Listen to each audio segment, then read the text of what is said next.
There are moments when myth whispers louder than history, when legend refuses to stay buried beneath the sands of time, moments when symbols shimmer with a kind of ancient aliveness. This is one of those moments. For today, we are not merely remembering dragons, we are remembering something in ourselves that was never meant to be forgotten. Dragons. The word alone stirs something elemental, doesn't it? Not the cartooned creatures of modern fantasy, but the cosmic intelligences, the ancient serpentine architects, who curled around the tree of life before time, had a name. These are not monsters of fire and greed.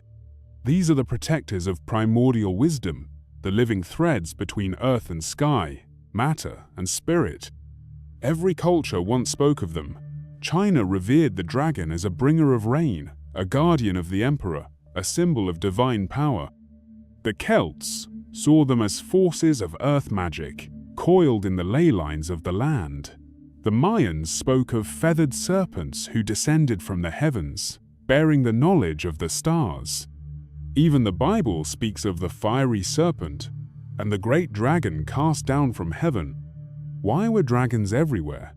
Why did such a universal archetype, a winged serpent, a fire breather, a guardian of treasure, emerge across time, language, and geography? Could it be that these weren't just stories?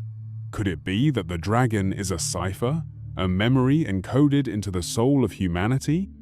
In the mystery schools of old, dragons were never beasts to be slain. They were forces to be understood, partners to be integrated, archetypes to be awakened within. The dragon is not the enemy.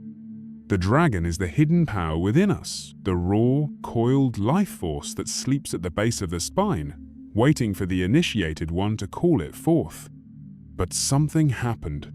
The dragon was demonized, feared, cast out of holy books, vilified by empires, and buried beneath the rubble of dogma.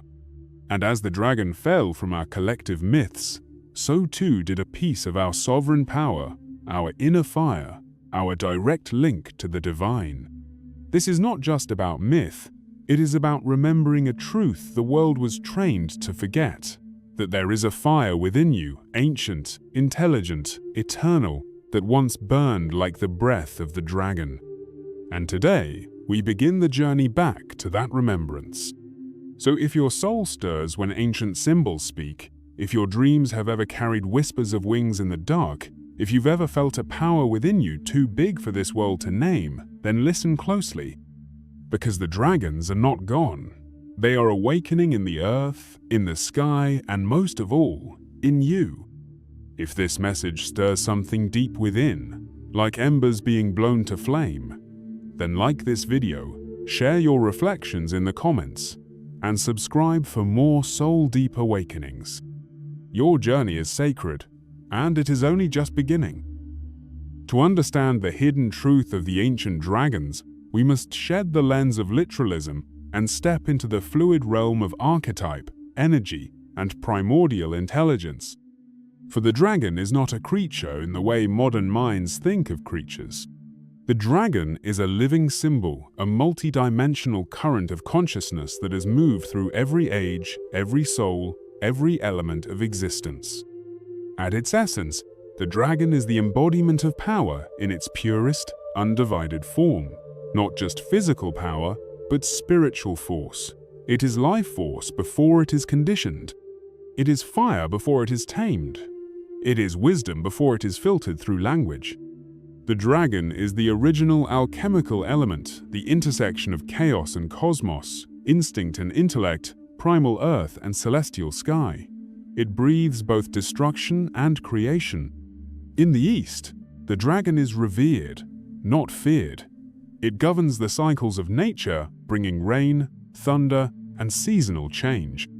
It coils through the feng shui of the land, shaping energy currents through the dragon lines, what the West calls ley lines. These ancient cultures did not simply believe in dragons. They lived in harmony with them, consulting their energies in matters of rulership, agriculture, healing, and even spiritual ascension. In the West, however, the narrative shifted. Somewhere along the way, As the sacred feminine was suppressed and the inner mysteries buried, the dragon, once a symbol of divine knowledge and inner fire, became the villain. We were taught to slay it. But why? Because the dragon represents untamed sovereignty. It cannot be controlled. It doesn't ask for permission. It knows what it is. And so, in a world built on hierarchy and obedience, the dragon had to be cast out, just as the divine feminine was, just as inner knowing was, just as the serpent in the garden was demonized for offering knowledge. But here's the truth that religions and regimes dare not speak. The dragon is the guardian of your treasure, the treasure of soul, memory, of inner gnosis, of awakened power. That's why in nearly every myth, the dragon guards something sacred, a golden fleece, a holy grail, a sleeping princess, a glowing orb. These are not just fantasy relics. They are metaphors for the soul's deepest truth. And what slays the dragon in these tales? The sword of will, the courage to face one's own shadow. The knight who dares enter the cave is not killing a monster. He is confronting the part of himself he has feared, repressed, or forgotten. And only by facing it can he retrieve the wisdom waiting within. In Kundalini teachings, the dragon is mirrored as the serpent energy coiled at the base of the spine, waiting to rise through the chakras and awaken cosmic awareness. In alchemy, it is the Ouroboros, the dragon that eats its own tail, symbolizing eternity, rebirth, and the unity of all dualities. In quantum mysticism, it is the untapped potential of the zero-point field, where matter collapses into infinite possibility. All of these speak to the same truth. The dragon is not outside you. It is the power sleeping within you, waiting to be remembered. To reclaim the dragon is to reclaim our relationship with power. It is to no longer fear our own energy, our own voice, our own truth. It is to remember that there is no enlightenment without fire, no transformation without facing the flame. And that is what the world has forgotten. We've tried to ascend without grounding, to speak of light while disowning the fire. But light without fire is cold. Ascension without embodiment is illusion. The dragon brings both. It is the bridge between above and below, spirit and body, wisdom and power. This is why dragons return in times of great planetary change, not to destroy, but to awaken. To stir those who are ready to remember that the treasure was never out there. It was always hidden inside. If this message stirs something ancient in your soul, subscribe, because the next part of this series goes even deeper. In the heart of every great myth, there is a cipher, a hidden code meant not for the mind, but for the soul. And nowhere is this more true than in the ancient tales of dragons. These stories were never simply entertainment. They were maps, alchemical blueprints encoded in symbol, pointing to an eternal truth. That which we fear most often hides the key to our liberation. Let us return, for a moment, to the image of the dragon curled around treasure. Why does this motif repeat across continents and civilizations? From Fafnir in Norse, legend guarding his cursed hoard, to Smaug beneath the lonely mountain, to the Chinese lung spiraling through the heavens, protecting the celestial pearl again and again. The dragon is portrayed not as the enemy, but as the gatekeeper of gold. That gold, however, is not of the physical kind. It is the gold of the soul, the inner fire, the divine inheritance buried beneath layers of illusion, fear, and amnesia. The dragon, then, becomes the guardian of initiation, not to be conquered but understood, not to be slain but integrated. This same motif echoes in the myth of St. George and the Dragon. At first glance, a tale of Christian virtue triumphing over pagan beast, but peer deeper. The dragon dwells near the well, the sacred feminine source of life and wisdom. It demands sacrifice, reflecting the age-old shadow that feeds on fear. George enters, not as a destroyer, but as a catalyst. In slaying the dragon, he symbolically slays the domination of unconscious fear and restores the flow of sacred water to the people. It is not a story of domination, but transformation.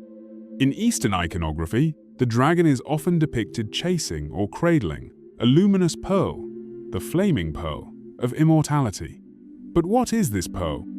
In Taoist alchemy, it represents the perfected spirit, the crystallization of soul through lifetimes of integration.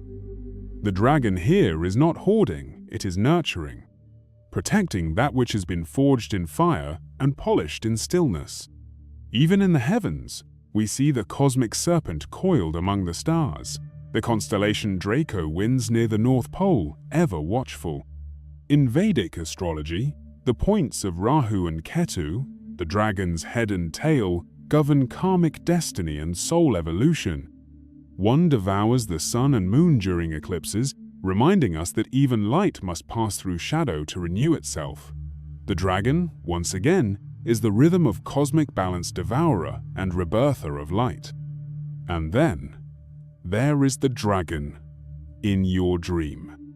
Yes, you've seen it, haven't you? In visions, in fragments, in half-remembered stories from your childhood that seem to come from nowhere, a glimmer of scales, a wing across the sky, a voice that wasn't a voice but thunder in your spine. The dragon calls to us not as myth, but as memory. For the dragon is a part of your soul's architecture, a sleeping archetype that awakens when the time is ripe. When your spirit is ready to face the inner fire, the trauma, the rage, the power, the knowing that has long been buried. And when that dragon stirs, your life begins to shift. Old patterns burn away, relationships transform, a hunger for truth grows. You may feel wild, untethered, strange, but you are not lost, you are molting. The dragon within you is shedding scales of conditioning, burning away falseness, making space for the radiant treasure of your original self to emerge. This is the dragon's secret gift. It teaches you to alchemize fear into freedom, to become the very fire that once frightened you, to wield your power with compassion, clarity, and depth. And perhaps this is why the world is seeing dragons again. In art, in media, in consciousness, not because they are returning, but because we are finally ready to see them. Not as beasts to be feared, but as wisdom to be reawakened. Because the dragon was never outside you. It was waiting, curled around your soul, breathing with you all along. If this message stirs something ancient in your soul, subscribe, because what comes next reveals even more. To speak of dragons is to speak of myth. Yes, but myth is not fantasy. Myth is memory, encoded in metaphor. And once remembered, myth demands embodiment. So what happens when the dragon stirs within you? Not in story, but in breath, in decision, in the quiet moments of your life where truth demands to be lived, not just known. When the dragon awakens, you begin to feel the friction between who you have been and who you truly are. The fire rises, sometimes gently, sometimes with force. Old identities burn. Lies you told yourself about your worth, your limits, your voice begin to ash and dissolve. You may find yourself restless, shedding jobs, relationships, beliefs that no longer serve the radiant power awakening inside.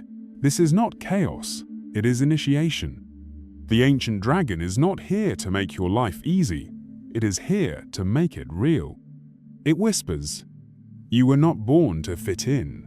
You were born to ignite, to embody a sovereignty this world has long forgotten, the kind that moves from inner truth, not outer approval. And to do this, you must walk the dragon path. Fierce presence, deep integrity, wild compassion, and sacred will. In practical terms, this looks like owning your voice even when it trembles, speaking truth in places where silence once ruled, setting boundaries where you once bent, listening to the body, that coiled serpent temple, and trusting what it knows. The dragon sharpens your discernment, awakens your intuitive precision. You start to see what is real and what is false, not with your eyes, but with your energy. It also asks you to ground, for the dragon is not only fire, it is earth, rooted, ancient, steady. It teaches you how to hold your power without burning others, how to embody your truth without needing to convert anyone, how to move with depth in a world addicted to surface. Some will be triggered by your dragon. That is part of the path. Power, when clean, reflects what is unhealed in others. But you are not here to dim. You are here to be medicine. And sometimes, medicine burns before it heals. This is the dragon's medicine. It gives you back to yourself, fully, fiercely, without apology.